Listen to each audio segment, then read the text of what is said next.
Thank you for being here today, Elisabeth, and coming to make this tape, donating it for us students. You were one of 3 triplets born in Switzerland. You left home at the age of 16, making your way across post-war Europe, setting up typhoid stations. Can you share with us a little of where your work and interest in death and dying began?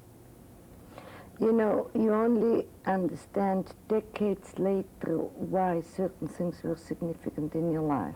You don't know this when it happens.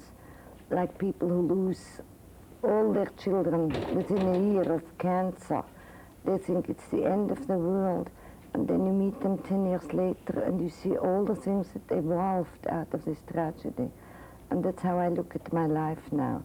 I was born a 2-pound shrink 55 years ago when 2-pound babies were not expected to live. I was a dreadful disappointment to my parents. My mother was very big and expected a big, gorgeous baby girl. And then I came, looked like nothing. And then 15 minutes later, another sister came. She was like my excuse, you know, for me being so tiny.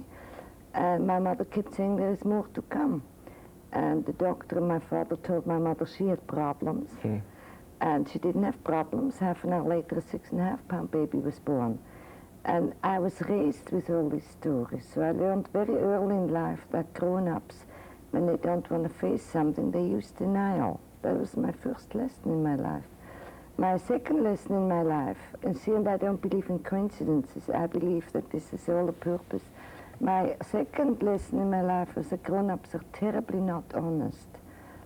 My father nor my mother knew who is who. So if they didn't want to admit that they didn't know their own children, they always gave my sister and me a combination name. And each time they used a combination name, we knew that they didn't know. Do you understand? Exactly. You grow up this way, you know. Then teachers, we thought they're going to be honest. They will know who is good and who is bad in a subject. So we made it a real point to be miserably bad, I mean outstandingly bad, or outstandingly good in a subject. Came the time for the grade cards, we both had straight C's, because the teacher wanted to be fair and didn't know who is who, so we got average grades. So we learned it doesn't pay to be very good or very bad. The implication was nobody cares. And so I grew up with being very famous. We had big billboards when we went to school. And because you were a triplet. Yeah, and we were dressed like dolls. And in those days, the triplets, that wasn't long before the pill. So people didn't have multiple births. It was very rare.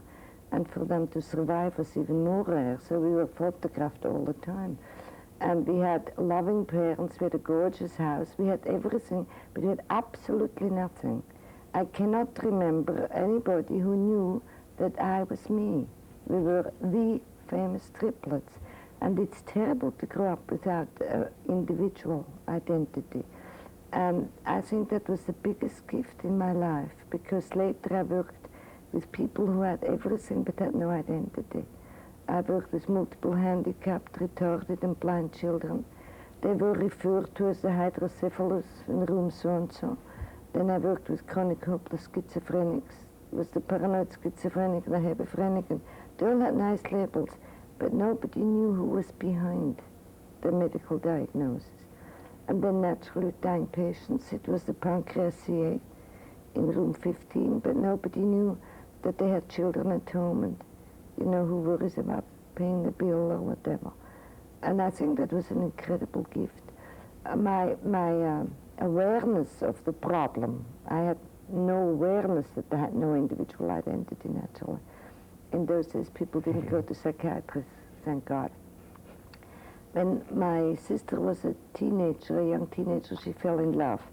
And that was kind of shocking to me because we shared everything. We had the same clothes, the same shoes, the same bedspreads, the same grey cards, the same everything.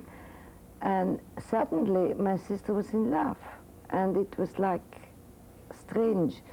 And the second time her boyfriend invited her for a date, my sister became very sick.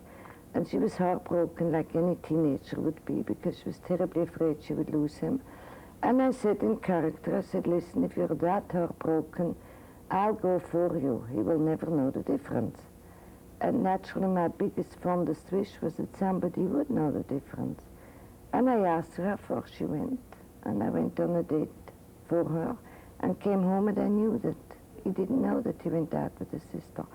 And I think I needed that shocking experience to be aware of, how far can this go? This is terrible.